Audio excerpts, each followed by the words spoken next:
Boa noite para você que está aqui comigo ao vivo, para você que está assistindo pelo replay. Meu nome é Fernanda e hoje eu estou fazendo uma live para contar um pouco a minha história e a minha trajetória. Eu chamei todo mundo para vir para essa live tomando um chazinho. Então tá aqui o meu chazinho hoje, é de gerânio com cidreira. Para aproveitar e acalmar um pouquinho, né? Já que essa live está acontecendo às 8h30 da noite. Eu vou esperar um pouquinho as pessoas entrarem, porque eu quero contar aqui que eu estou inaugurando um novo momento nas minhas redes sociais. Aqui no Instagram, eu estou começando a fazer um trabalho mais profissional, que eu esteja aqui mais presente, mais ativa, trazendo mais conteúdos de saúde, de bem-estar, para que a gente consiga entender a saúde como um estado de bem-estar, um estado de plenitude e não apenas ausência de doença. Então, para mim é muito importante estar nas redes sociais para trazer um pouco esse olhar meu, que assim é um olhar que entende a saúde como entende o trabalho do médico, né, o trabalho do profissional de saúde como uma forma de otimizar aquele organismo que é extremamente inteligente e sabe o caminho da cura. Diferente do que a gente vê hoje, né, que os profissionais de saúde têm feito, que é medicar, buscar sintomas e medicar. Então, o meu trabalho nas redes sociais agora vai ficar mais focado para conteúdo, mais profissional. Eu também inaugurei meu canal de YouTube, e para lá agora vão os vídeos mais profissionais e o conteúdo de vídeo vai ficar lá. E aqui eu vou começar também a trazer mais lives para vocês, com mais conteúdo e com outros profissionais que também seguem essa linha que eu sigo, que é uma linha mais natural, uma linha que utiliza dos recursos da natureza para que a gente consiga otimizar e equilibrar o nosso organismo. Então, boa noite para todo mundo que está entrando. Vocês estão me ouvindo bem? Espero que vocês estejam me ouvindo bem. O tema da live hoje é sobre... Vocês estão me ouvindo bem? O tema da live hoje é sobre a minha história. Então, hoje é um bate-papo bem informal, que eu vou começar a contar aqui para vocês um pouquinho da minha trajetória, das minhas aventuras, de tudo aquilo que me levou a chegar aqui hoje onde eu estou, né? Boa noite, Ana. Ótimo, obrigada pelo retorno, tá? Eu tô aqui tomando meu chazinho, quem entrou depois, um chazinho de cidreira com gerânio aqui do meu quintal. Por isso que eu demorei um pouquinho para fazer meu chá. Que já aproveita e já traz aquele relaxamento para a noite, né? Então eu vou começar a contar a minha história e quem quiser depois também assistir esse vídeo vai ficar salvo nos meus vídeos. Meu nome é Fernanda, eu sou mineira, sou nascida no interior de Minas, em Sete Lagoas, uma cidade que nem é tão interior assim, né? Sete Lagoas é uma cidade de médio porte, a cerca de 1 hora de Belo Horizonte, e é uma cidade de mais ou menos 250, 300 mil habitantes. Então é uma cidade que tem uma pegada muito industrial, por ser bem perto de BH. Então tem várias indústrias, né, em Sete Lagoas, assim, eu não fui criada perto da natureza, não fui criada no mato, né, isso aí surgiu depois na minha vida. E minha mãe tá aí, ó, oi mãe. E assim, desde muito pequenininha, eu queria ser médica. Era uma coisa assim que eu não tenho nenhum médico na família, não sei de onde veio. Alguns pais, homens de algumas amigas, grandes amigas minhas são médicos. Mas assim, eu acredito que das coisas que mais pesou para eu fazer medicina foi curiosidade mesmo. Eu era uma criança muito curiosa. Eu vivia perguntando sobre tudo, tudo o tempo inteiro. Eu queria saber como é que era, como é que funcionava, como é que fazia. E caiu na minha mão, mais ou menos com acho que uns 9 anos, 8, 9 anos, uns livros do corpo humano. Minha mãe tá aí, ela sabe. Eu pedia para ela comprar na banca todo domingo uma edição que saía vários livrinhos assim, que era sobre o corpo humano e cada semana tinha um tema. Então vinha sistema imune, era super rebuscado o negócio. E eu apaixonava naquilo, assim, era uma coisa que eu ficava enlouquecida. Eu ia na casa das minhas amigas e pedia para ver os livros de medicina dos pais dela, aqueles livros cheios de pereba, assim, eu achava o máximo, adorava, queria fazer medicina de qualquer jeito. E aí, com o tempo, aquilo foi passando, mas a vontade foi continuando, né? E aí, quando eu fiz meus 18 anos, terminei a escola, lá em Sete Lagoas mesmo, e entrei direto para o UFMG. Comecei a estudar na Faculdade Federal de Minas, que era uma faculdade muito desejada, assim, muito...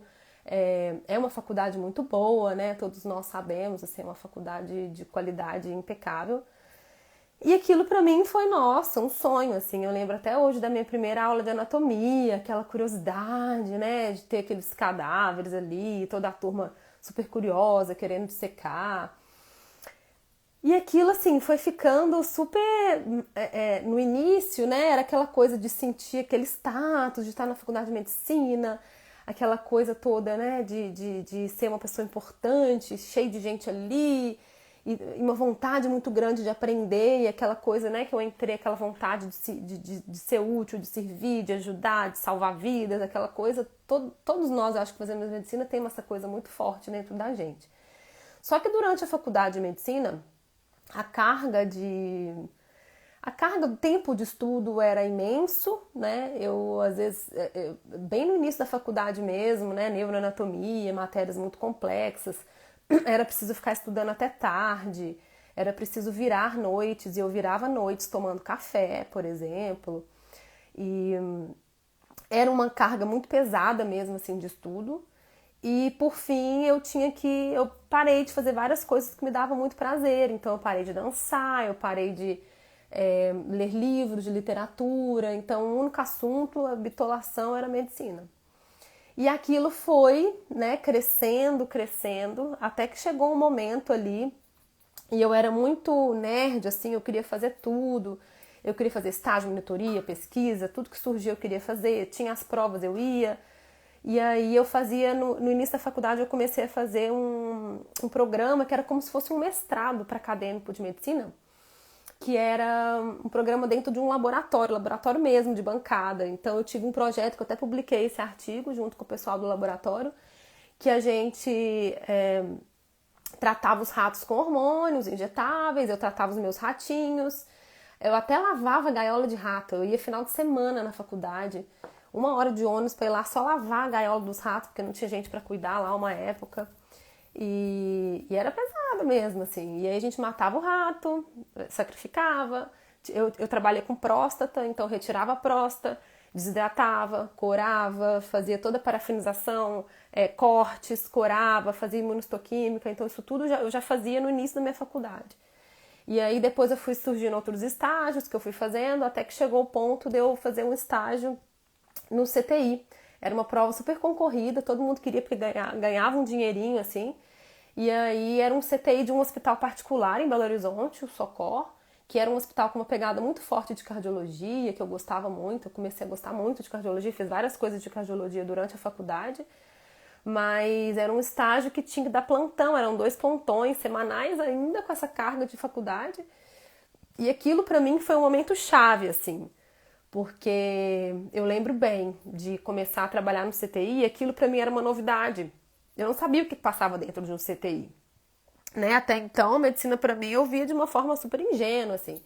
E quando eu entrei no CTI, que eu comecei a ver aquelas pessoas nuas, né? Nuas, inconscientes, sendo invadidas, né? Pelo nariz, pela boca, tubo pela boca para respirar, tubo no nariz para comer, tubo na urina para poder urinar. Então, assim, era uma pessoa, era um ser humano ali completamente invadido, né, com sua dignidade assim completamente abalada, e uma visão médica muito prática, muito teórica, muito pouco se considerando a humanidade daquela pessoa, sabe?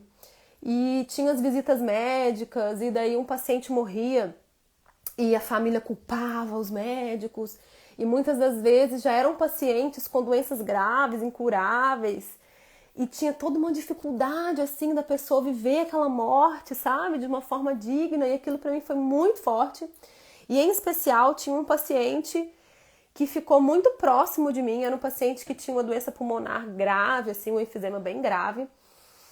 E a história dele foi uma história muito marcante na minha vida, assim, muito marcante, porque ele era um cara muito rico, todo mundo conhecia no CTI, assim, ele era um cara que era paparicado, assim, porque existe isso, a gente sabe, né? No meio médico também, aquela pessoa que é mais importante, enfim. E era um cara importante, muito rico. E esse cara, ele ficou muito próximo de mim, a gente conversava muito. E ele, num determinado ponto, ele percebeu que ele ia morrer, enfim. E ele trocava umas ideias comigo muito profundas. Eu era muito nova, muito imatura, eu nem sei porquê, assim, que a gente se conectou. E ele falava, ele começou a contar da vida dele, e contava, né, que traía a esposa com prostituta, que vivia em festa, que bebedeira, gastava dinheiro com carro, com coisas fúteis, e acabou separando da mulher, e a única pessoa que ia visitar ele no hospital era a mulher, era a ex-mulher, os filhos nem iam visitar, porque tinha uma relação horrível. E esse cara ali, naquele momento, momentos assim, dias antes de morrer, ele tomou consciência da sua vida. Foi o despertar de consciência dele, assim, pra vida, porque que valia a pena. E era muito profundo, os diálogos, as conversas com ele eram muito profundas. Inclusive, ele veio a morrer num plantão que seria meu, mas que eu tinha trocado. E eu até agradeci porque a gente tinha tido uma conexão muito forte. Então, assim, esse cara foi uma das coisas que me fizeram muito pensar na minha vida. Eu não tinha consciência disso naquele momento. Naquele momento, eu desenvolvi uma síndrome de ansiedade generalizada. Eu comecei a ficar muito, muito, muito ansiosa, pirando o cabeção mesmo, assim. E eu demorei meses para perceber, acho que não um ano. Eu vivia angustiada, eu achava que eu ia morrer.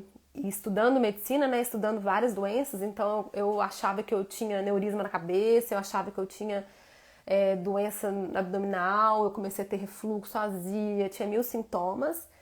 E meu estilo de vida era péssimo, só anos, assim, meses depois, assim, que eu perceber que eu comia super mal, eu não comia fruta, não comia verdura, comia miojo, fast food, porcaria, tomava refrigerante, comia doce pra caramba, virava à noite tomando café, estudando, não dormia bem. E chegou numa hora que virou um auge, assim, bem grave mesmo, de eu chegar numa piração ao ponto de não conseguir, de ter medo de apagar a luz, porque se eu apagasse a luz eu ia morrer, umas coisas loucas, assim, medo de dormir e morrer, umas coisas bem loucas. Quando eu dei conta, foi até um professor meu, um ótimo professor, inclusive, José Narciso Bedrão, um ótimo médico clínico de Belo Horizonte, que era meu professor, que me deu a letra, assim, me chamou para ir no consultório dele e tal, e ele me deu a letra. Ó, isso é ansiedade, a gente fez exames, ele muito gentil, né, me mostrando que aquilo ali era piração da minha cabeça. E quando eu percebi que era mesmo piração da minha cabeça, eu comecei a tomar remédio. E eu tomei durante 6 meses medicamento antidepressivo e ansiolítico, porque eu tava mesmo com uma síndrome de ansiedade, pânico absurda, e estava me prejudicando muito na faculdade. Eu chegava atrasada, não conseguia chegar nos horários da manhã, chegava super morta, cansada, dormia na faculdade no horário da manhã.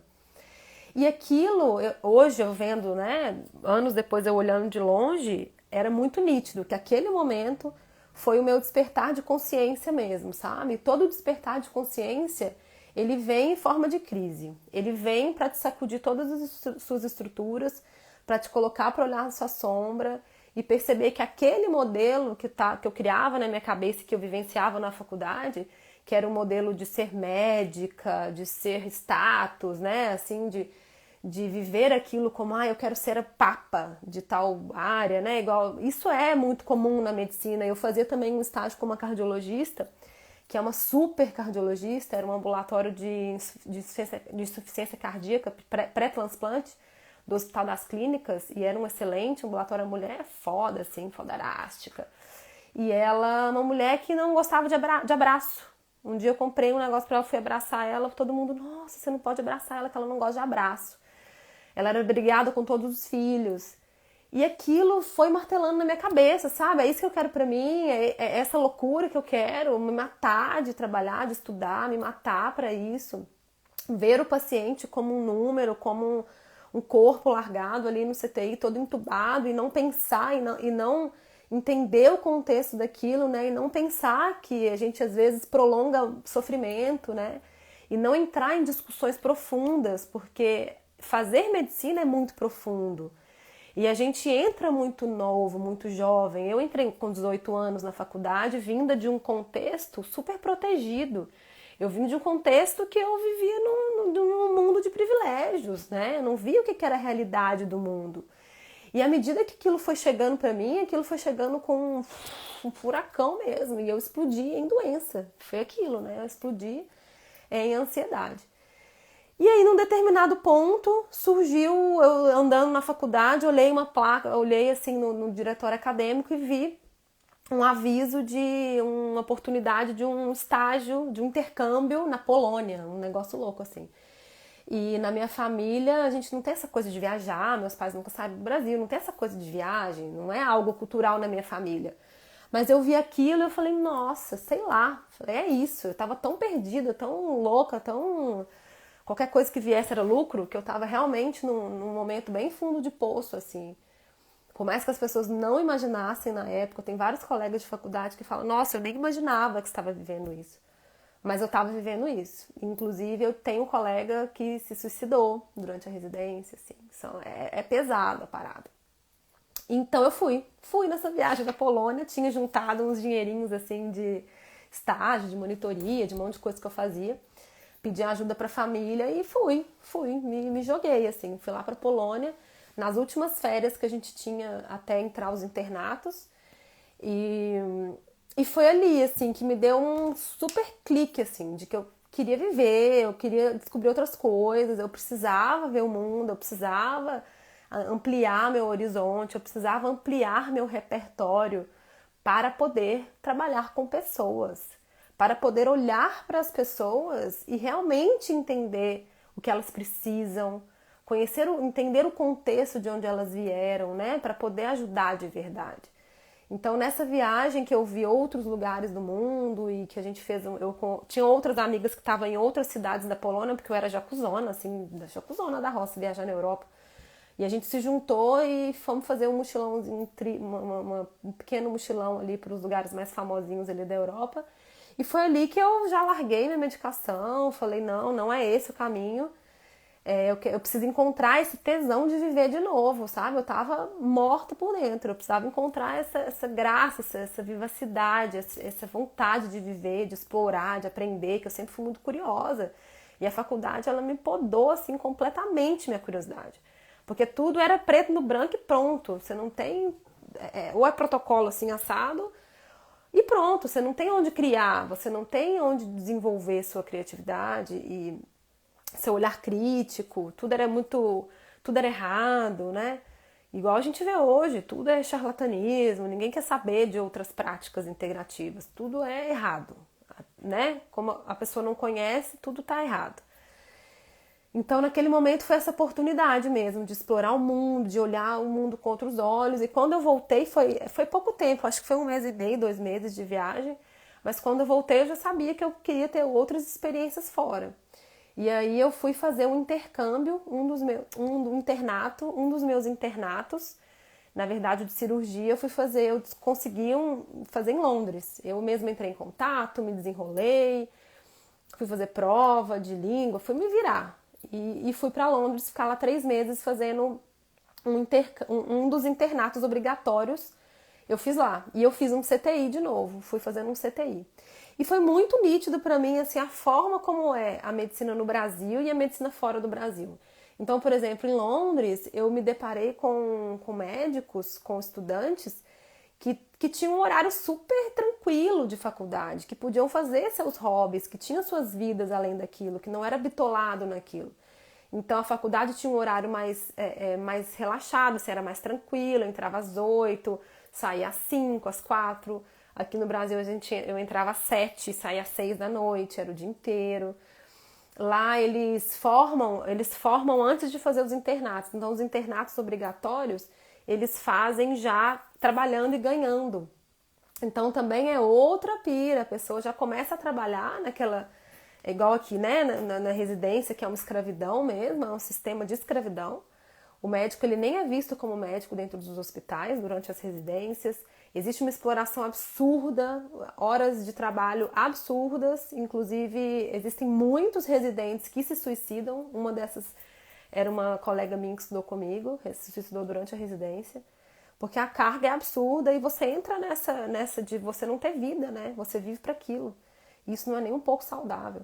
Então, quando eu vi isso lá em Londres e eu fiquei num CTI, e eu vi como poderia ser uma forma humanizada, como poderia ser uma forma de fazer medicina diferente, quando eu voltei, eu tinha certeza que eu não queria fazer residência. Assim. Foi algo muito claro para mim, muito nítido que eu não ia entrar nesse sistema louco de 80, 90, 100 horas semanais, loucura de plantão, para ganhar um salário mínimo, uma bolsa mínima, assim, que você mal consegue pagar o seu aluguel, né? E você precisa dar outros plantões extras para poder pagar suas contas, assim, morando numa cidade de uma capital, por exemplo.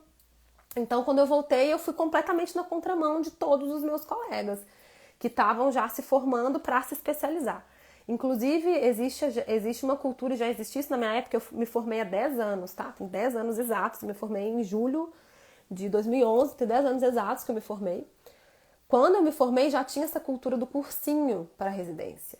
Então, assim, no último ano, o médico, o estudante não fazia mais faculdade para aprender medicina. Faz faculdade para passar no cursinho de uma residência.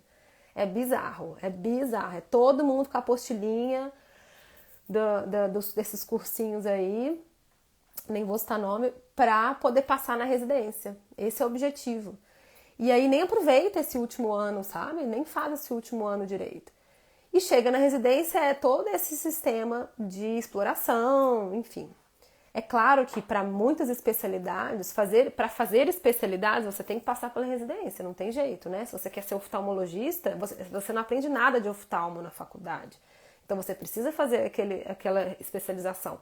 E você muitas vezes vai ser especialista em uma única coisa dentro do olho. Você vai ser especialista da córnea, da lente tal dentro do olho. Você vai fazer só aquilo.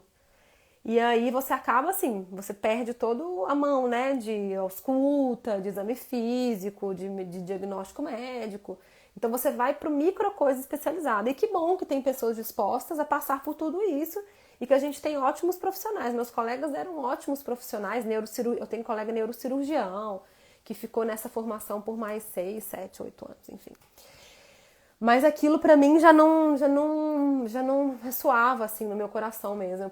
Eu sempre gostei de clínica, então eu sempre gostei de clínica geral, eu gosto de diagnóstico, eu sempre gostei de fazer um trabalho meio que de detetive, assim, de pegar uma coisa aqui, outra ali, e juntar os pontos e ligar os quebra-cabeças. Mas eu saí da faculdade sabendo prescrever remédio, só. Foi isso que eu aprendi, a dar um nome de diagnóstico, um nome de uma doença, e a ligar esse nome de doença com um remédio. E quando a medicina não sabe o que fazer, que tem as controvérsias, né? Doenças autoimunes, então é aquele bomba de corticoide, é isso. A medicina é isso, de faculdade é isso.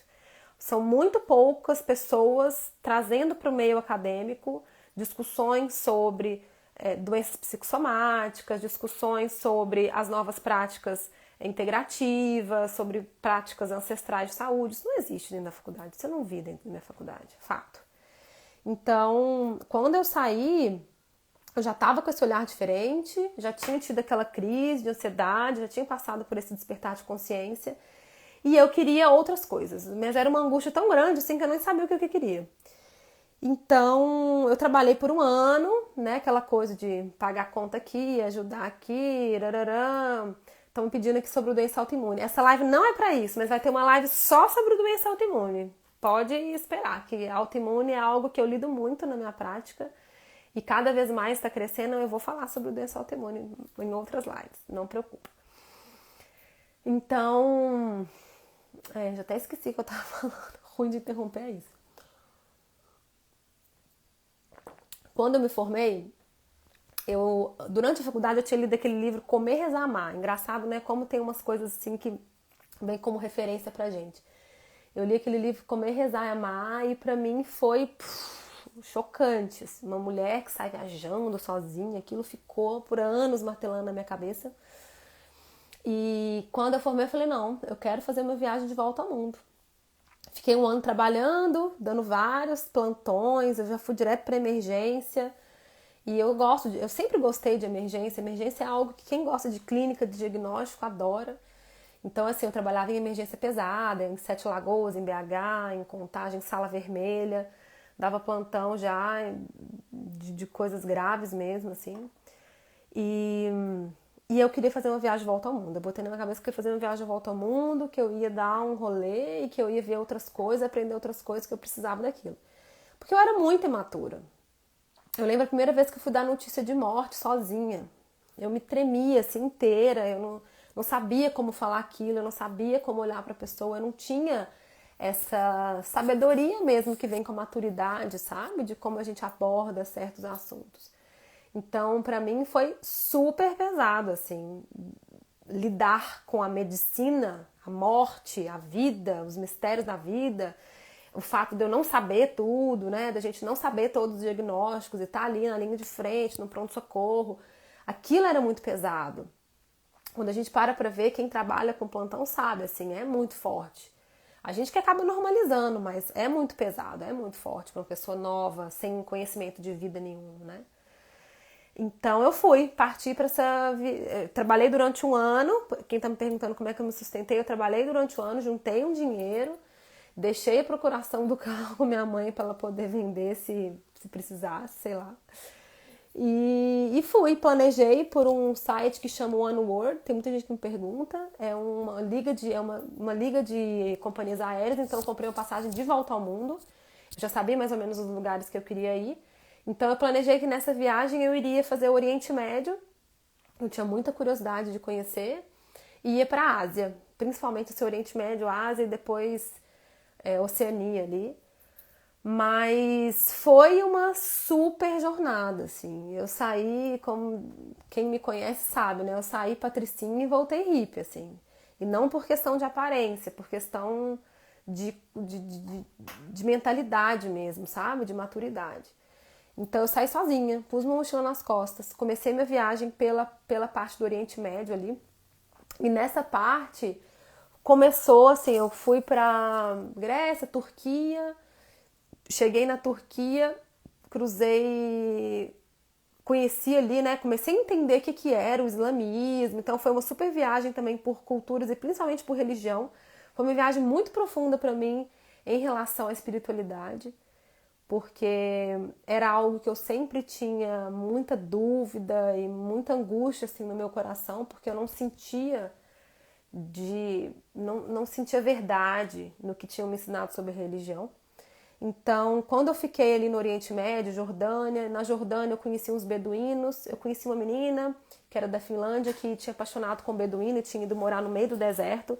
E ela escreveu pra mim num papelzinho, quando eu tava na Grécia, ó, se você quiser me conhecer lá, você tem que ir, pegar carona, chegar em tal lugar de ônibus, pegar carona lá e chegar no meio do deserto. E quando você chegar lá, você tem que pedir pra me chamar, porque dependendo do beduíno lá, eles podem até te roubar, te sequestrar, assim. E eu fiquei na dúvida se não ia. E quando você viaja sozinha dessa forma, você começa a desenvolver muito sua intuição.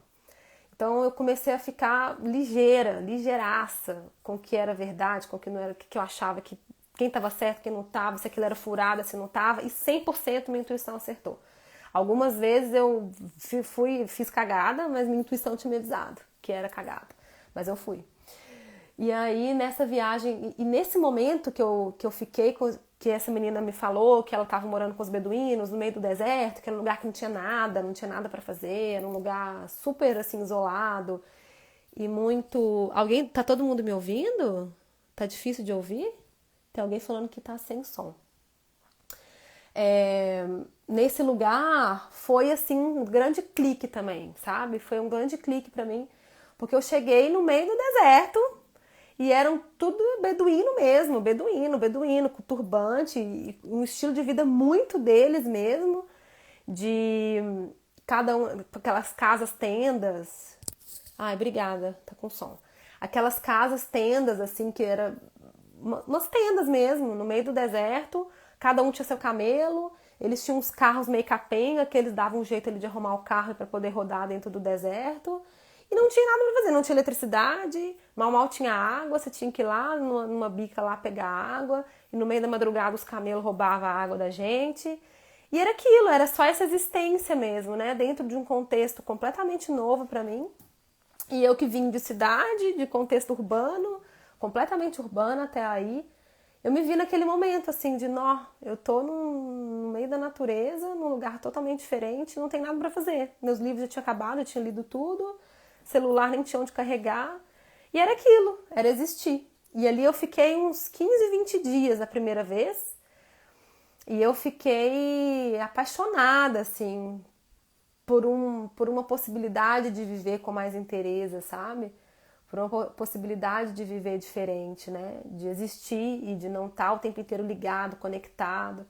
Então aquilo para mim foi muito forte, foi muito marcante, né? Acordar naquele deserto, vendo aquelas paisagens de pôr do sol, era a coisa mais linda, o céu, à noite, era um céu estrelado, mas um céu assim que você via toda a Via Láctea, mas uma coisa tão bizarra, né? Tão bizarra de céu, tão lindo.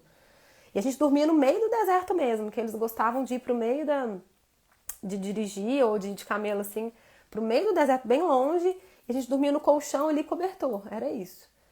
E era muito lindo, assim, era uma conexão com o espírito, com esse grande espírito da natureza muito profunda, meus sonhos eram muito fortes, e ali foi uma grande virada de chave que me fez começar a viajar de uma forma não como turista, mas como viajante mesmo. Então eu comecei a conhecer pessoas locais e ficar na casa das pessoas. Em Jerusalém eu fiquei na casa de uma família judia, que era família era avó de um menino que eu conheci em Londres, que me falou, fica lá, e aí eu fiquei, e foi o Ano Novo Judeu. Então eu comecei a transitar por essas religiões e comecei a ver com meus próprios olhos o que era que esse povo vivia, né? Fui para a Palestina, falei, não, deixa eu lá ver como é que o povo vive nessa Palestina, deixa eu ver como é que é essa realidade, essa guerra aí, Israel, Palestina, e comecei a me inteirar dessas coisas ali, dentro do território deles, sabe?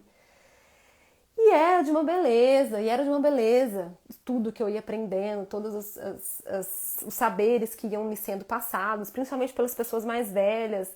Então, era tudo passado com muita naturalidade, a vida ia fluindo, sabe? A vida ia fluindo. Se eu for falar aqui minha visão da Palestina, pode ser que... é muito mais complexo eu falar aqui sobre Palestina, tá, Gabi? Mas definitivamente não é o que passam pra gente na televisão. Definitivamente não é o que passam pra gente na televisão. É um povo extremamente excluído, é um povo massacrado, porque o Israel é muito rico. O Israel é muito rico, tem um exército muito rico, tem muito recurso. Então ele vai lá e constrói muro e isola a Palestina ali e simplesmente eles não têm por onde sair, como sair, dependem de ter um passe para poder passar pelos checkpoints, assim, que são bizarros, parece que vão tirar na sua cabeça, assim, é bem bizarro mesmo. Mas definitivamente não é o que passa na televisão. Definitivamente não é. Então, assim, eu fui conseguindo transitar, li parte do Alcorão para entender o que é esse Alcorão, né? O que é essa religião que me passaram que eram terroristas. E aí fui para Jerusalém, e aí lá dentro de Jerusalém você vê todo aquele caldeirão cultural, né? Aquela loucura ali, aquele caldeirão cultural de cristão junto com judeu, junto com israelense, junto com árabe, né? Junto com muçulmanos, e é uma coisa muito louca mesmo, porque tá tudo intrincado ali, um em cima do outro. Muito louco o negócio, a parada é bem louca. E dali eu cruzei para o Egito, depois do Israel eu cruzei para o Egito, e no Egito eu comecei a mergulhar no Mar Vermelho, daí eu fui pro Cairo e tava no meio da praça, assim, em uma guerra que tava tendo lá, que foi a Primavera Árabe, todo mundo deve ter acompanhado, eu tava lá no meio, soltando bomba, tiro, eu tenho fotos, assim, de briga de pedra, com pessoas sangrando, no meio da praça principal do Cairo, eu vi muita coisa acontecendo. Daí do Egito eu voltei de novo para a Jordânia, fiquei lá de novo com os beduínos mais um tempo, até eu ir para a Índia. E aí, quando eu fui para a Índia, inaugurou uma outra fase da minha viagem, né? Quando eu cheguei na Índia, é toda aquela... A Índia é mágica, né? A Índia é muito mágica. E todo o Oriente traz pra gente uma força muito grande, de uma presença de Deus em tudo, né? Essa cultura que vê esse politeísmo, né? Que tudo é Deus, o rio é Deus, a água é Deus, você é Deus, o céu é Deus, as árvores é Deus, a vaca é Deus, tudo é Deus, né? Tudo tem Deus. E é uma outra visão, uma outra visão, muito, muito mais evoluída. É uma outra visão além do que é existir, o que é a humanidade, o que é a Terra, o que é o universo, o que é divindades, assim. E foi ali que eu conheci o Ayurveda também, né? Foi ali que eu ouvi falar sobre Ayurveda, eu fui num hospital ayurvédico e fiquei encantada, fiquei chocada, assim, nossa, isso existe mesmo, né? Isso existe. Mas naquele momento eu não imaginava, eu não sabia o que era Ayurveda, né? Então eu achava que o Ayurveda era algo da cultura indiana, que não teria nada a ver fazer no Brasil, nossa, nada a ver, não se encaixa. Foram muitos anos depois que eu entendi que a Ayurveda é universal, é uma regra universal.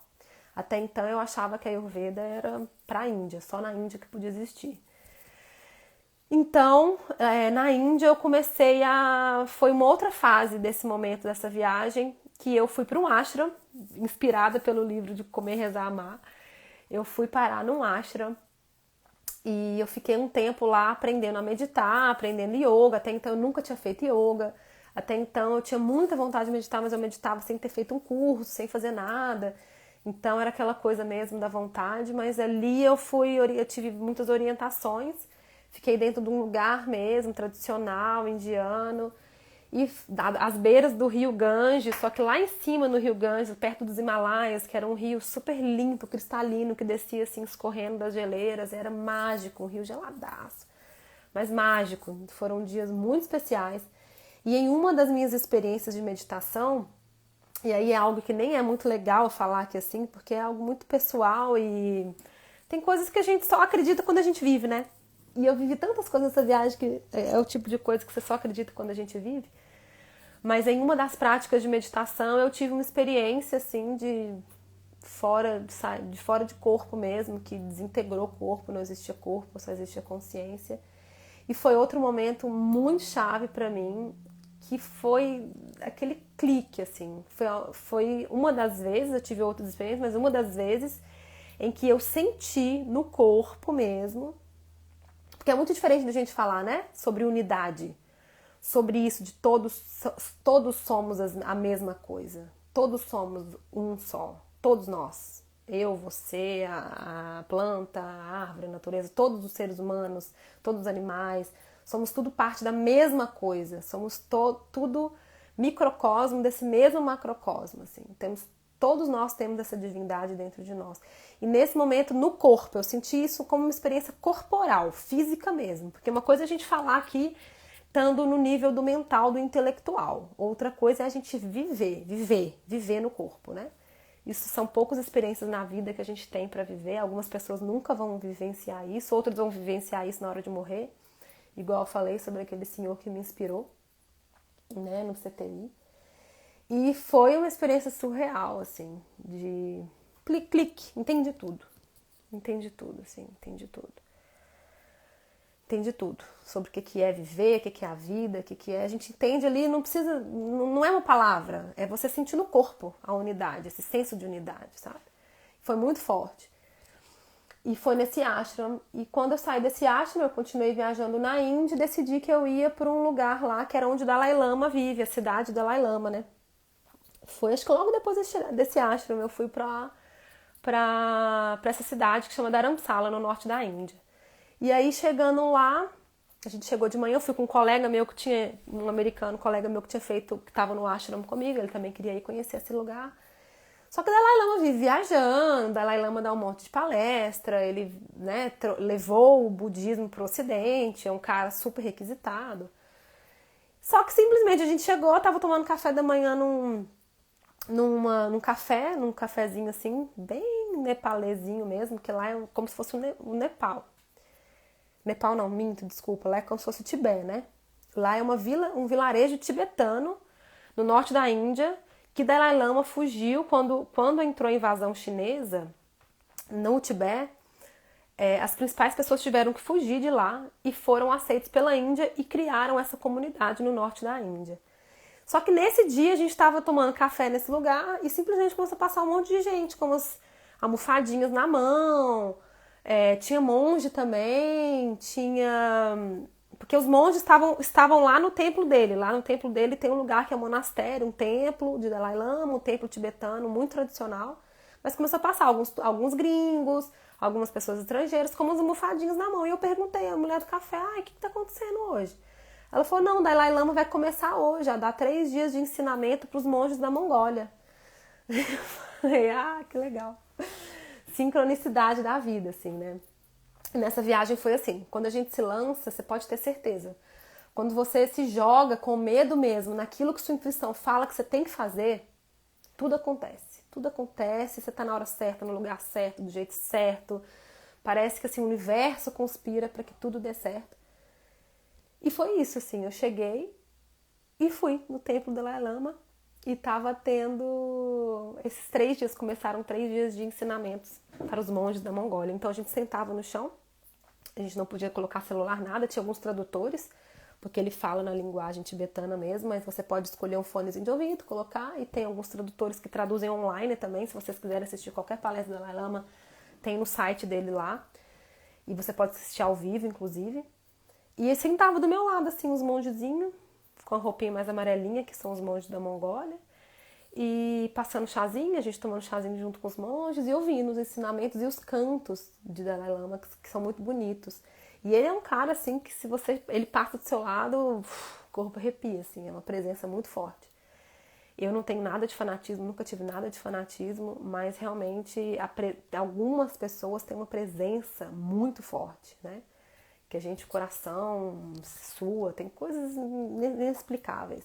E foram 3 dias de ensinamentos de Dalai Lama, que foi muito, muito forte para mim também, na Índia.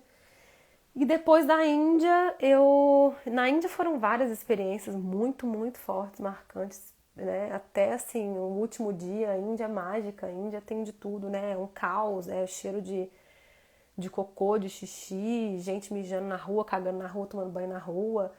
Ao mesmo tempo, aquela religiosidade impressionante, né? A quantidade de templos e de fé. E a manifestação deles é muito diferente e é muito verdadeira, muito sincera. E eles são evoluídos mesmo, assim, espiritualmente, no geral, como povo. Eles são bem evoluídos. Então, no último dia, meu último lugar que eu fiquei foi em Varanasi, que é o auge, né? Acho que é o ápice. Eu deixei para o último dia porque realmente é o ápice da Índia. Porque é um lugar muito sagrado, é aquele lugar típico que você vê o rio Ganges poluído, onde as pessoas queimam os corpos e jogam na água. É esse lugar, Varanasi. E a cena, assim, de você ver, a visão de você estar no rio Ganges, você pode pegar um barquinho e ficar vendo, assim, a margem do rio. E na margem do rio você vê, eu tenho uma foto que na mesma foto tem um cara lavando roupa no rio, outro fazendo cocô e outro corpo queimando, jogando corpo, assim, na mesma, e outra escovando o dente, na mesma foto, assim. E eles bebem essa água e não passam mal, é impressionante o negócio. E no último dia eu tava com 2 amigos alemães e a gente resolveu tomar um iogurte lá que tinha haxixe, tinha maconha junto. E o negócio, a gente tomou uma colherzinha, assim, isso ainda não vai dar nada, isso daí é bobagem, não vai dar nada. E aquela experiência, né? E aquela visão aguçada, assim, de começar a ver tudo com muita clareza. Então, eu lembro ao mesmo tempo que tinha um corpo queimando, passava uma gangue de macaco, assim, e já roubava a barraquinha do cara, que era tipo um camelô. E aí, ao mesmo tempo, a mulher já passava e levantava a roupa e fazia xixi no meio da rua. Então, assim, Índia é algo surreal, surreal. Que você entra, bate de frente com várias crenças diferentes, assim. Bate de frente com várias certezas que você tem da vida, né? Do que é higiene, saúde, o que é isso tudo. E eles estão lá, vivendo e realmente, assim, é um lugar que eu acho que todo mundo deveria ter a oportunidade de conhecer, porque é o berço da humanidade, realmente, assim, e é o berço dos saberes, né? É o berço do conhecimento. Então, dali depois eu fui para o Nepal, e no Nepal eu resolvi que eu ia subir uma montanha lá. Vou subir uma Annapurna, vou subir ali, dar uma de trekking, coisa que nem é minha praia. No terceiro dia eu já reguei, porque a gente começava a parar nos vilarejozinhos para poder dar descanso, dormir, para continuar caminhando no dia seguinte. E eu já não, eu quero ficar conversando com esse povo. Daí eu comecei a entrar em andar, fui sozinha assim, andando nos arrozais, encontrava um vilarejozinho e ficava ali, e passava a noite ali, sem falar a língua, mostrava assim a barriga que estava com fome, fazia assim, ia se conversando, e as crianças me puxavam, e ali eu vi senhores e senhoras com mais de 110 anos, vivendo super saudável, subindo as montanhas e vivendo normal, e plantando e carregando tudo que plantava. Uma coisa impressionante mesmo, assim, a forma desses povos tradicionais. E depois disso eu comecei a sempre assim, onde eu chegava, eu procurava os povos tradicionais e queria ver os povos tradicionais e queria estar com esses povos tradicionais para poder entender a forma de vida deles. E foi ali que eu entendi, assim, toda essa questão da longevidade, do que faziam eles ser mais longevos e felizes. Então, geralmente eram povos isolados, que viviam de forma natural, na natureza, que sabiam lidar com aquele território, reconheciam as plantas, o que tinha de comer. Então, assim, era de uma beleza sem fim, sabe? Sobre isso de ser medo, tá perguntando aqui, não deu medo de ser mulher e viajar sozinha? Em muitos lugares dava medo, mas eu ia com medo mesmo. Eu seguia muito minha intuição. Eu me livrei de muita furada, de muita roubada. Passei por umas roubadas, assim, mas principalmente em países árabes, pra mim, foi o pior. E na Índia. Na Índia também tem uma, porque a Índia é metade muçulmana e metade hindu. Então, eles têm a cultura muçulmana, né? A cultura islâmica, ela é uma cultura muito machista, então é difícil lidar. Tive várias questões, mas eu fui com medo mesmo. Então, aí depois do Nepal eu fui para Tailândia. E na Tailândia foi onde eu conheci uns curandeiros, e aí começou, né, uma parte assim mais budista de novo, mas um outro budismo, um budismo diferente, um budismo do budismo tibetano, que também tem várias linhas do budismo. E eu passei por muitas pessoas que eram curandeiras, e isso também me chamou muita atenção. Eu vou contar uma história só, porque já tá dando quase uma hora de live. Mas isso foi até na Indonésia. Eu fui conhecer fui com uma amiga espanhola que ouviu falar que tinha uma mulher que era curandeira lá e ela queria muito conhecer essa mulher curandeira. Mas eu tava tão bem, mas tão bem que eu não ficava doente, não nada. Como você lidou com o idioma? Inglês. Inglês. Era inglês. Todo mundo falava inglês, em qualquer lugar era inglês. O beduíno arranhava o inglês é super importante. Quem quer viajar vai ficar gravada a live. Mas inglês, assim, salva. E muitas das vezes era língua humana mesmo. Língua humana é que você fala com gesto, com mímica, com sorriso, com expressão. E isso era a coisa mais linda, assim, de poder comunicar com pessoas de qualquer lugar, né? Com expressão. Então, eu fui nessa mulher, voltando à história da mulher. Minha amiga espanhola Belém, queria conhecer uma curandeira lá em Bali, na Indonésia, e eu fui atrás. Falei, não, vamos lá ver qual é que é, eu quero ir com você, porque eu tava tão bem de saúde, tão feliz, tão tudo, que eu não fiquei doente em nada nessa viagem. Eu quebrei meu braço no primeiro dia de viagem, eu saí do Brasil, quebrei meu braço no primeiro dia, em Londres, e fiquei uns 2 meses viajando com o braço quebrado, foram vários perrengues também, mas não fiquei doente, não fiquei doente. Eu vivia doente antes disso, não fiquei nada doente, nada. Mas eu fui com essa amiga minha. Chegando lá na mulher, a mulher recebeu ela faz uma leitura assim, olhando você, ela pega a sua mão, olha os traços da linha da mão e tal. Interessante, deixa eu ver. E falou várias coisas com a minha amiga, que deixou ela muito chocada, assim, minha amiga chorava, falou coisas muito certas, muito certeiras da vida dela e tudo. E quando chegou, ela olhou pra mim e falou, e você? Você não vai querer nada, não? E aí eu falei, não, eu tô ótima, tô muito bem, tô super saudável. Nossa, tô muito feliz, eu tô no momento mais feliz da minha vida, tô muito feliz.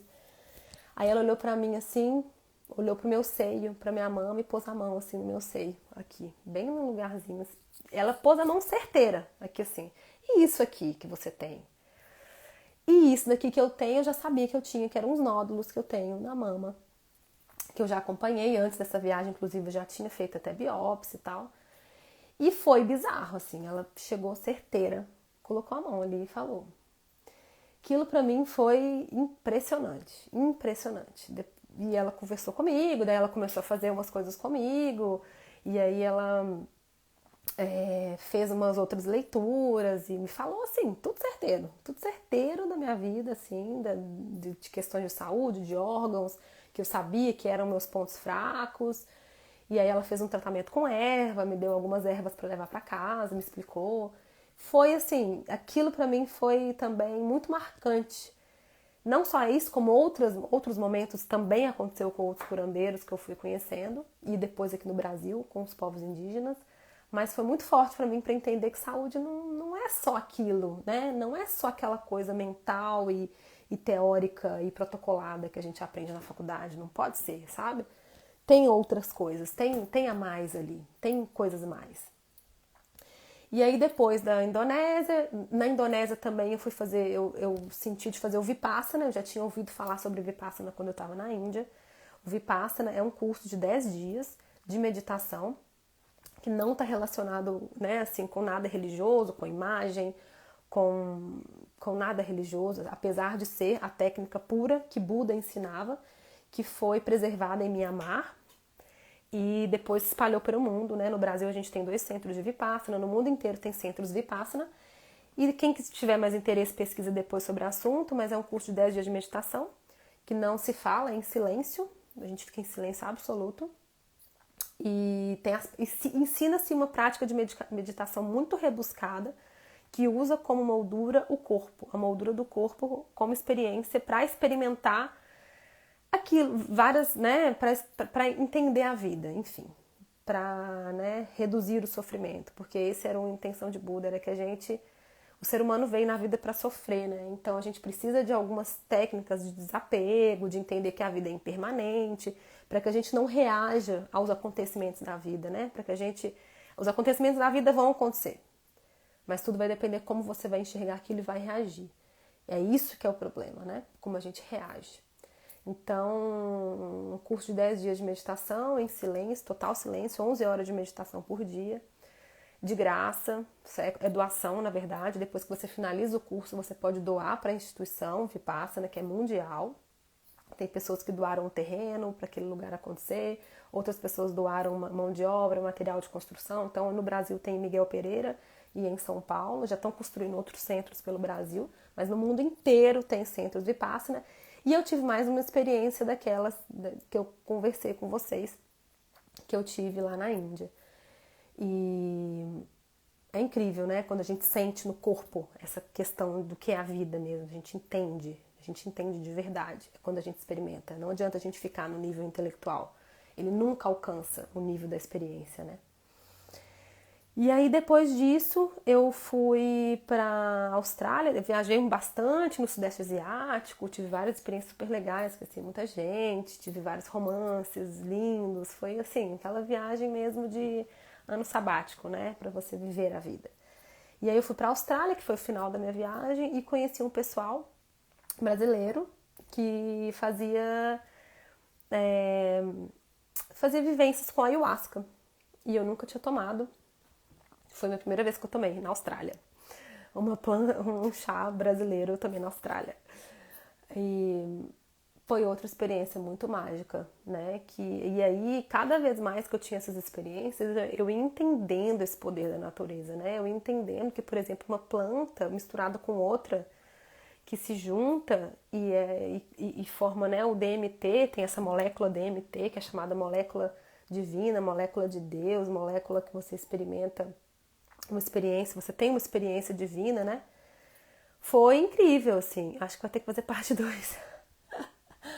Foi incrível, é incrível, uma planta amazônica, né? São duas plantas amazônicas da nossa flora, do nosso lugar, do Brasil e da América do Sul, e que estava lá na Austrália, as pessoas tendo experiências divinas com essa planta, com essa mistura, esse chá dessas duas plantas.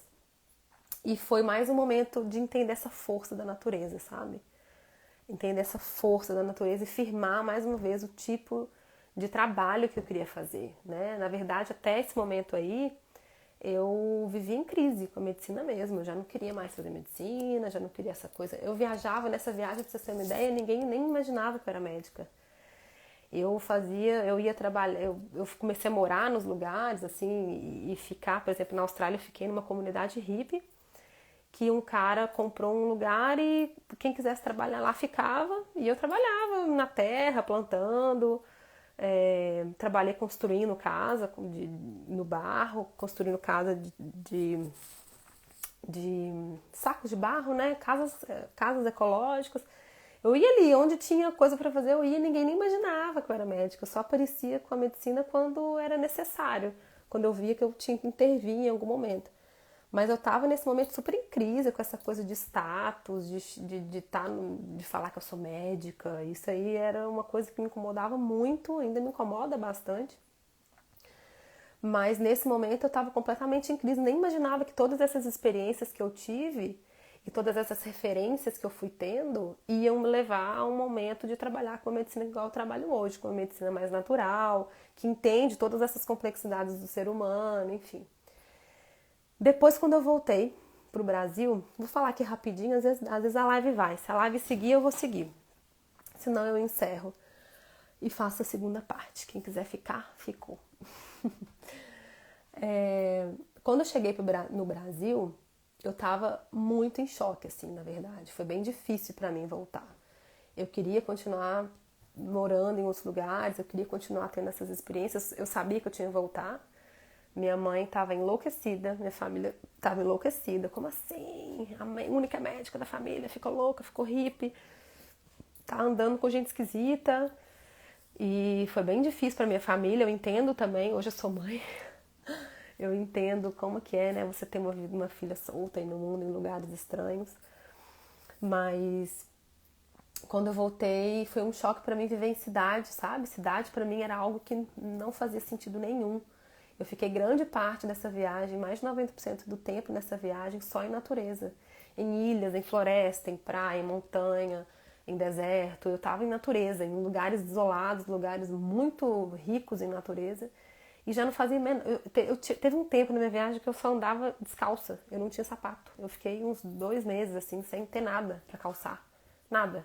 Eu só ficava descalça. Eu não tinha nem chinelo. Então, pra mim, quando eu cheguei, eu lembro do meu primeiro plantão. Quando eu cheguei super zerada de grana, ferrada de grana, devendo, assim, cartão, sei lá, o que eu fiz. Até eu voltei, eu fiquei 1 ano viajando. Até o prazo final dessa passagem de volta ao mundo, que tinha validade de 1 ano. Então, quando eu cheguei, eu precisava dar plantão, precisava trabalhar. E aí eu lembro, assim, daquilo tudo me chocaram tanto. Eu tava tão sensível com tudo, que eu via como as pessoas eram tratadas no hospital. Aquilo pra mim ficou muito gritante, assim, muito gritante. Toda a questão de injustiça social, a questão né, de uma pessoa ter câncer e não consegue resolver o problema dela no SUS. Aquilo tudo pra mim era muito, muito forte, porque eu cheguei muito sensível. E eu lembro de chorar, andando assim no corredor, no hospital, chorando. E eu não quero fazer isso, eu não consigo fazer isso. E aí eu fui, até tem um post sobre esse episódio, que eu falei, não quero mais fazer medicina. Eu virei pra minha mãe e falei, eu vou pegar o carro. Isso foi 1 semana, 2 semanas depois que eu tinha chegado. E vou lá pra um lugar que tem cachoeira, lá em Minas, perto assim, umas 2, 3 horas de dirigindo. Fui pra Lapinha. Cheguei na Lapinha à noite já, fui pra acampar. Fiquei andando na rua escolhendo um camping. Quando eu entrei dentro de um camping, eu estacionei o carro dentro de um camping, eu escutei um monte de gente gritando, ah, ajuda, ajuda. Saí correndo do carro, entrei numa casa, tinha um cara caído, acabado de ter uma parada cardíaca.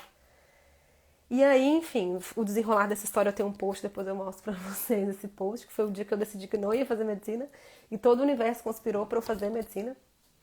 Que daí eu fiz massagem cardíaca no cara, o cara voltou, cheguei a levar ele pro hospital. E, enfim, era o sinal do universo aí, né? Que não é bem assim as coisas. Mas daí eu decidi que que eu queria morar em outro lugar, vim para Paraty. Foi quando um amigo meu sempre falava comigo que você vai gostar muito de morar em Paraty, vai para Paraty. E daí eu vim para Paraty morar. Cheguei aqui, na verdade, vim para o festival de música, apaixonei, conheci um monte de gente, já arrumei casa, já arrumei emprego, tudo, fiquei. E aí, quando eu cheguei no Brasil, eu cheguei com isso, né? Pô, eu viajei o mundo, eu conheci um monte de lugares, de culturas e não conheço meu país. Eu quero conhecer povos tradicionais do Brasil. E aí eu fui pro Xingu. Na verdade, eu fui pro Encontro de Culturas na Chapada dos Veadeiros. E lá eu conheci uma família de índios da etnia Wapiti no Xingu. E eles me convidaram para ir no Quarupi, que é um evento muito importante para eles, né? Um evento de encerramento do luto, né? Dos mortos daquele ano. Então foi um evento assim incrível. É uma semana de coisas que acontecem, de ritos que acontecem na aldeia, que é muito lindo. Nossa, dá uma live só falando sobre essa fase que eu tive lá no Xingu. E lá eu tava como médica, eu me ofereci para ficar como voluntária. Então eu tinha um acesso muito livre, assim, por exemplo, né? Tinha uma menina que estava tendo um surto, que eles falam que era de feitiço, que é uma coisa espiritual, e eles me permitiram ficar dentro da única branca, assim, única fora da cultura deles, que fiquei permitida estar dentro daquela oca lá, daquela casa. Passei a madrugada lá e vinha o pajé e fazia os rituais de pajelança, e tinha um raizeiro, e todo aquele assim, é um espetáculo mesmo que acontece, sabe? É outra lógica, é outra cosmovisão, é outra forma de acreditar no mundo, na vida, na religião, de como o mundo surgiu. São outras lendas, outros mitos. É muito maravilhoso. E quando eu fui entrando nesse universo indígena brasileiro, que foi outro momento de expansão de consciência muito forte para mim, que eu descobri que existem mais de 200 etnias, existem mais de 250 línguas, existem mais de 400 etnias, eu acho. Então, eu estava com uma etnia. Eu estava conhecendo um povo. Agora, imagina a diversidade, né, de tradição indígena que a gente tem no nosso país. E isso foi mudando minha visão de mundo mesmo, né? Quando eu estava na faculdade, eu achava um absurdo existir cota. E aí eu fui conhecendo o Brasil profundo. Nessa fase eu estudava o Brasil mesmo, estudei o povo brasileiro de Darcy Ribeiro, fui estudar vários livros sobre sociologia, eu queria entender o que era essa formação do nosso país, do nosso povo. E em um outro momento também, em um outro episódio, eu juntei com algumas amigas daqui de Paraty, a gente comprei uma Kombi e a gente subiu para o Vale do Jequitinhonha, que é perto de Diamantina, da cidade dos meus avós. E a gente fez um trabalho social ali, de arte, com crianças, um super trabalho, foi bem bonito mesmo. E a gente ficou hospedada, né? A gente conheceu um assentamento sem terra, pedimos para dormir ali, ficamos num assentamento sem terra.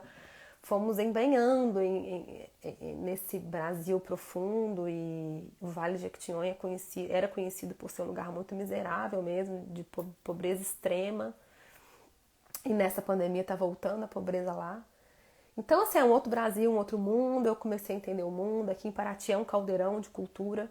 Aqui em Paraty a gente tem caiçaras vivendo na costa, né, que são os caipiras do mar, que preservam muito sua cultura.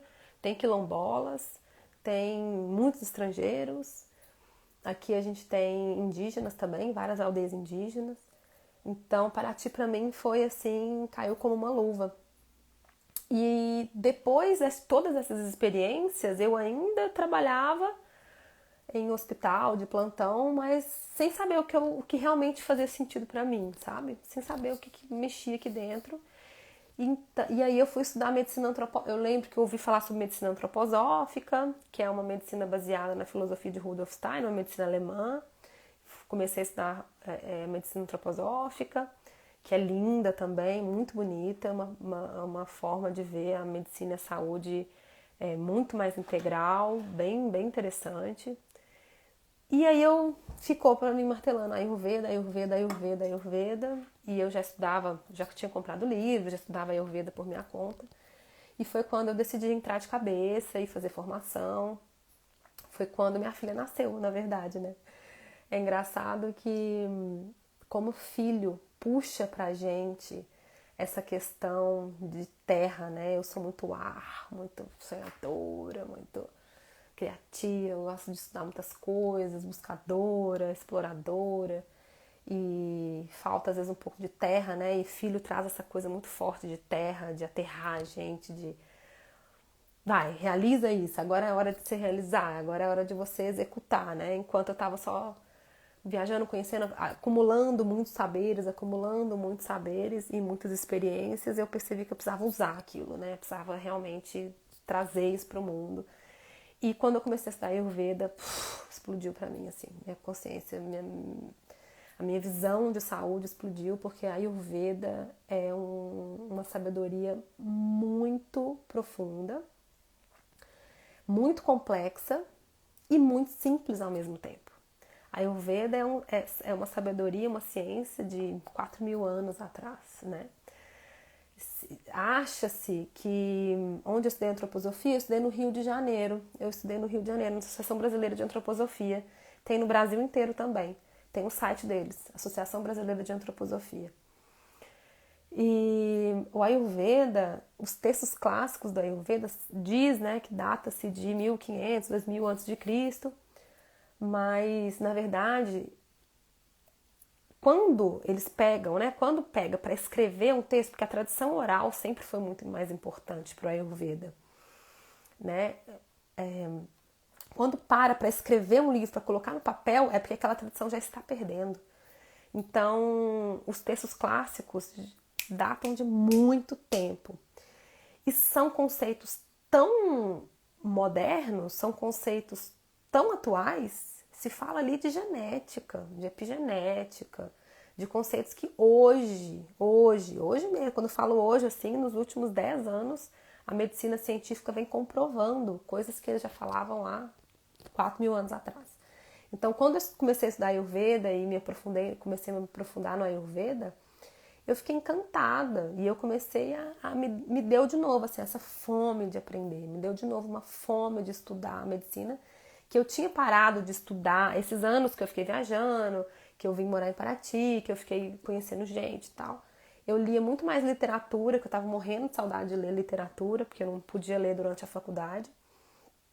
E eu tinha largado um pouco essa coisa, sabe? Eu tava com uma birra assim de academia, de ciência. Nossa, eu peguei uma birra assim absurda, porque na academia é muita teoria, né?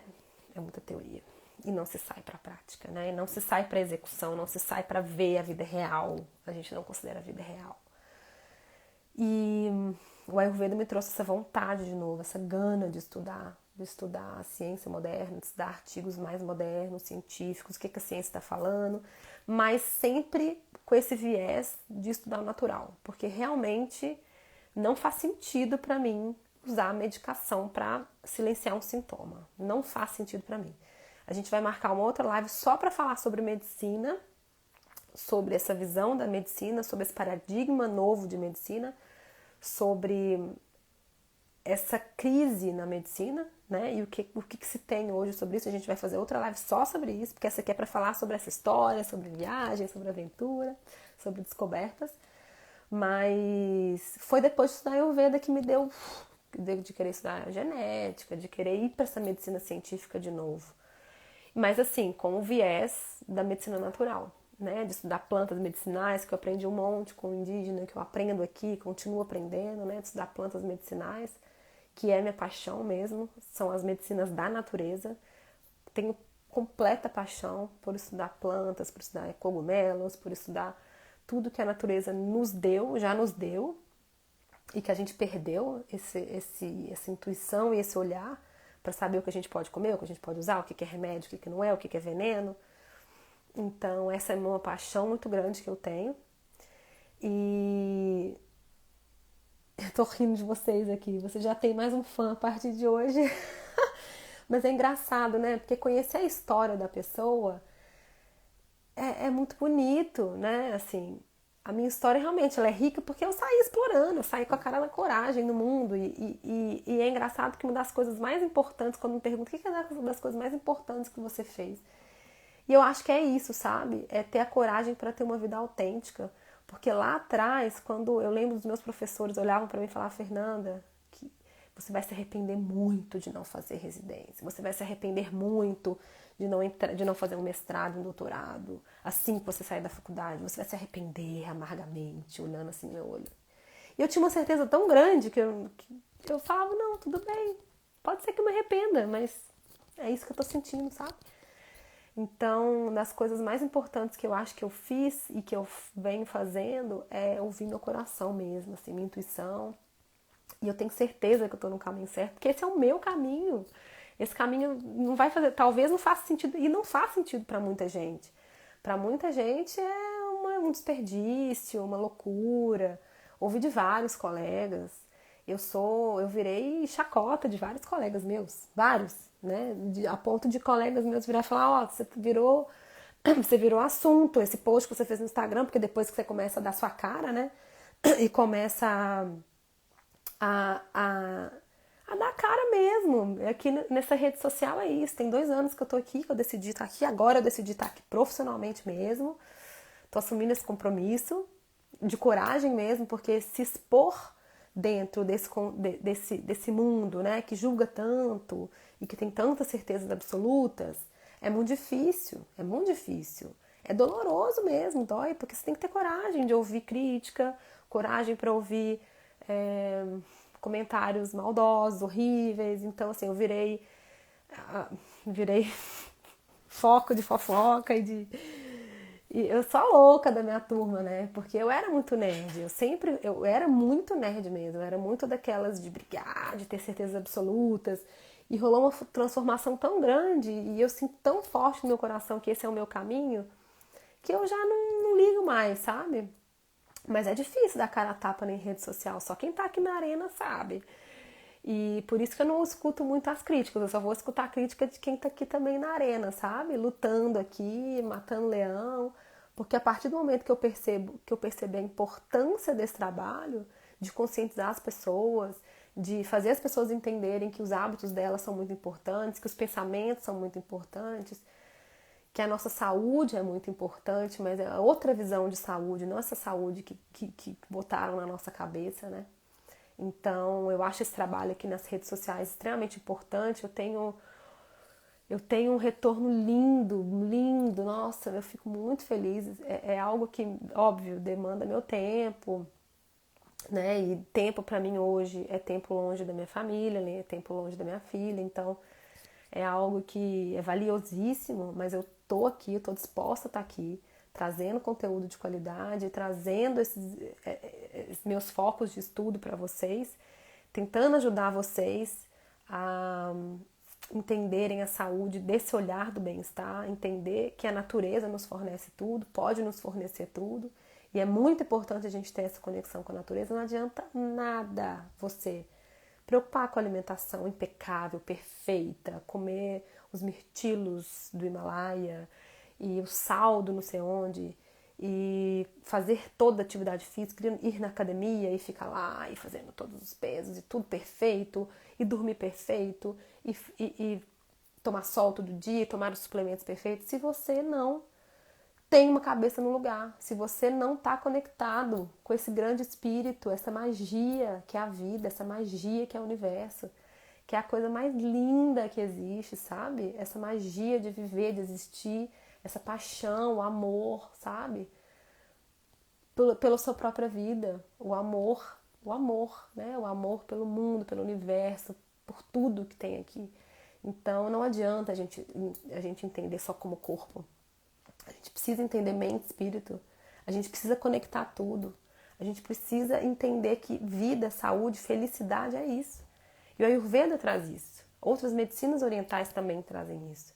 E cada vez mais a medicina moderna também vem trazendo isso. Porque as pesquisas começam a comprovar, né? A meditação faz isso com o cérebro.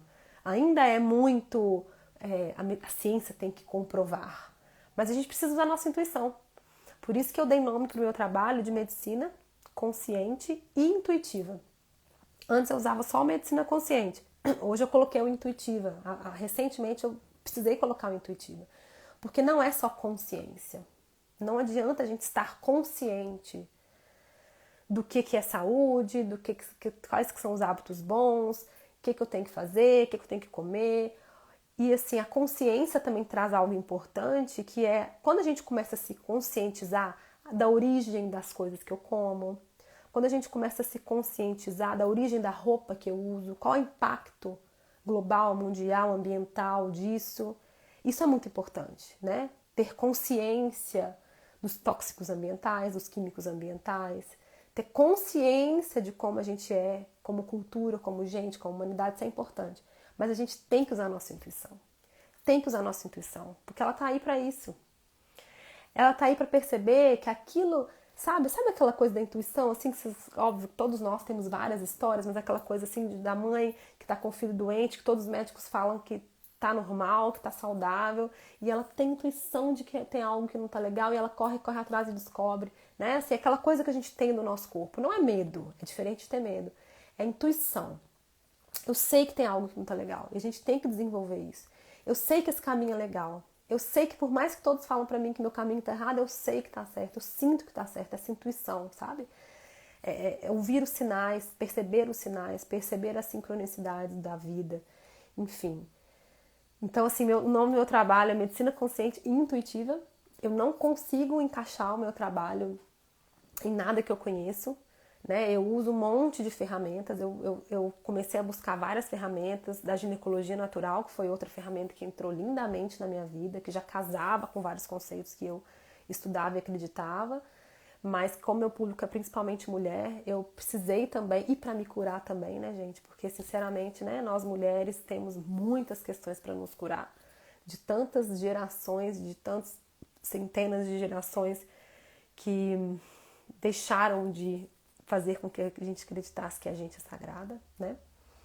Porque aquela coisa, enquanto Deus tem gênero, enquanto Deus tiver gênero, né? A gente nunca vai chegar ao ponto como humanidade. Então, se Deus é homem, a gente nunca vai chegar ao ponto como humanidade. Enfim, a ginecologia natural também veio na minha vida, entrou na minha vida. Então, eu uso várias ferramentas, né? Ferramenta da medicina de estilo de vida, ferramenta do slow medicine, ferramenta do Ayurveda, da medicina chinesa, da fitoterapia indígena, fitoterapia antroposófica, ginecologia natural. Então, a gente precisa de várias ferramentas para poder lidar com vários tipos de pessoas, né? Tem pessoas que tem pacientes meus que dão super certo com a Ayurveda, tem pacientes meus que gostam de outra linha. E tudo bem, tem pacientes minhas que a gente divide sonho, a gente fala sobre sonho, e nesses insights de sonho a pessoa cura de alguma coisa, porque aparece alguma coisa ali. Então, às vezes, em consulta minha, eu olho para a pessoa, já aconteceu isso, de eu olhar para a pessoa, e aquele aborto que aconteceu? Não sei de onde vem, mas se você está presente, ele vem. E a pessoa começa a chorar, e aí ali acontece uma cura, né? Ali acontece alguma coisa. Então eu acho que eu consigo acreditar que esse é meu papel como médica hoje, é a única forma que eu consigo trabalhar. Então são consultas longas, demoradas mesmo, é aquele tempo de conhecer, de entender o contexto, de conhecer a realidade, né, os hábitos de vida, a história, como foi aquele parto, como foi o parto que você nasceu, isso faz diferença, né? Você nasceu a termo ou você nasceu prematuro antes da hora, né? Te arrancaram da barriga fazendo uma cicatriz na sua mãe, te arrancaram ali, você nem teve nenhum aviso que você ia nascer, ou você teve tempo, né, ali dentro, natural, de despertar, porque isso vai contar com quais doenças você vai ter, como é que vão ser suas predisposições. Então a medicina, ela pode ser preventiva, né? Às vezes a pessoa não tem nada realmente, tá bem, mas a gente previne de aparecer outras coisas, entende qual é aquela genética, entende quais são as predisposições. E isso é muito bonito. Isso é o que faz sentido para mim. E tem 10 anos que eu tô formada e eu ainda sinto que eu tô engatinhando, né? Eu ainda sinto que eu tô no início dessa trajetória. E que bom, e que essa trajetória continue por muitos anos, porque a sede de estudar e de conhecimento, ela não cessa aqui dentro. E é isso, assim, tem vários detalhes dessas histórias que eu adoraria compartilhar com vocês, mas já vai fazer 1h30 de live. E agradeço todos vocês, os comentários muito bonitos de vocês aqui, né? A medicina que aprendemos na faculdade é muito frustrante, é muito frustrante, é muito frustrante, é triste mesmo. Quem dera a maioria dos médicos tivesse a mesma visão de vida que você despertou para a verdadeira medicina, e tem muita gente despertando também, fico muito feliz com isso, né? Comentário nada de louca, você é mais ligada na realidade. Para alguns olhares, porque vocês estão prontos para perceber isso, vocês, né, estão conectados com a minha forma de pensar. Mas muita gente não, muita gente está tão no material que não consegue ver a beleza dessa outra forma de enxergar e que na verdade é a forma da vida, né?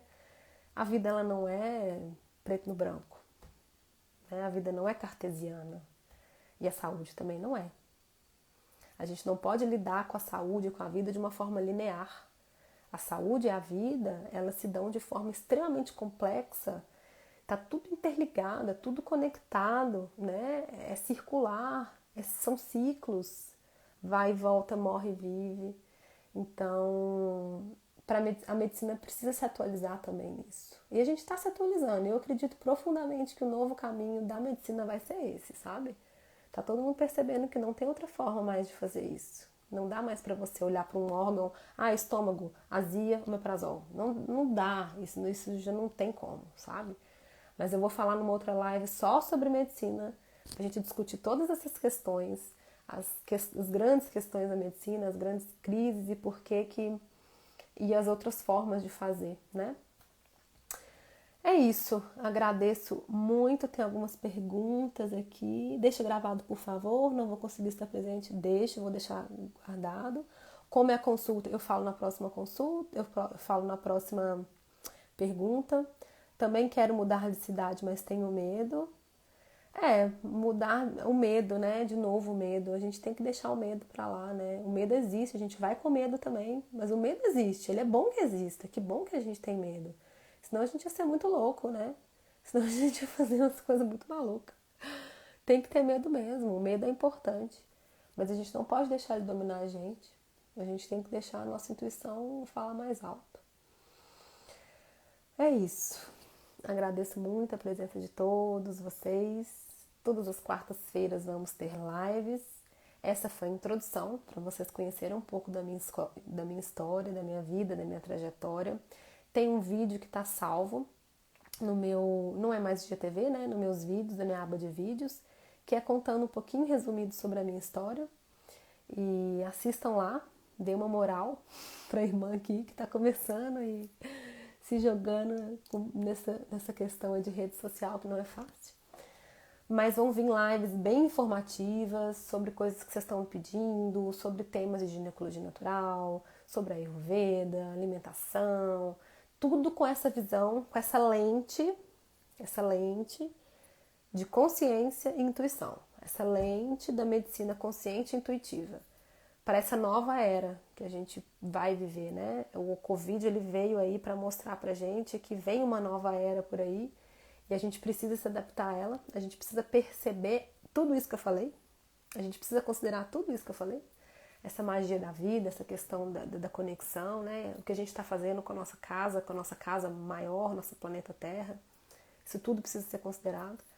E a gente precisa estar ligado, né? Para cuidar da nossa saúde, para enfrentar essa nova transformação, esse novo mundo que está surgindo. Então é isso, gente. Um grande abraço para vocês. Obrigada por estar aqui. Obrigada. Espero que tenha feito sentido no coração de vocês. Espero que tenha despertado aí, inspirado para que tenhamos todos, né, uma vida com mais significado, com mais verdade, aquilo que a gente acredita, com mais intuição, consciência. E é isso, ficamos por aqui. Um grande abraço, a live vai ficar salva, tá bom? Tchau, obrigada a presença de todos.